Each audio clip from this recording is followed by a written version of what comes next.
অনেকদিন আগেকার কথা। একবার এক বৃদ্ধ কৃষক তার মহাজনের কাছে কিছু টাকা ধার নেয়, কিন্তু ভালো ফসল না হওয়ার কারণে এবং মহাজনের সুদ খুব চড়া দামে হওয়ায় কৃষক সময় মতো টাকা পরিশোধ করতে পারে না। এমন সময় মহাজন সেই কৃষককে বলল, যদি সে কৃষক মহাজনের সাথে তার মেয়ের বিয়ে দেয় তবে সে সব ঋণ মুকুব করে দেবে। কিন্তু সেই মহাজন মোটেই ভালো মানুষ ছিল না, তাই তার প্রস্তাব কৃষকের পছন্দও হলো না। সেটা বুঝে মহাজন বলল, ঠিক আছে, আমি বাগান থেকে একটা সাদা একটা কালো পাথর নিয়ে আসছি, একটা ব্যাগে রাখবো।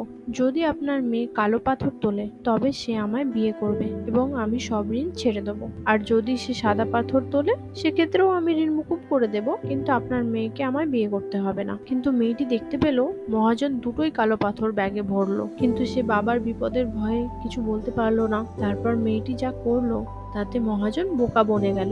মেয়েটি ব্যাগ থেকে যখন একটি পাথর বের করলো, সেটি কেউ দেখার আগেই পাথরের রাস্তায় ফেলে দিল এবং এমন একটা ভান করলো যে সেটা অসাবধানে পড়ে গেছে। তখন সে মহাজনকে বলল, আমি কি রঙের পাথর তুলেছিলাম যাচাই করতে এই ব্যাগটা দেখুন। যেহেতু ব্যাগের দ্বিতীয় পাথরটিও কালোই ছিল, তাই মহাজনের শর্ত অনুযায়ী পড়ে যাওয়া পাথরটি সাদা হওয়ার কথা। এইভাবে মেয়েটি এবং তার বাবা মহাজনের চাতুরি থেকে রেহাই পেল।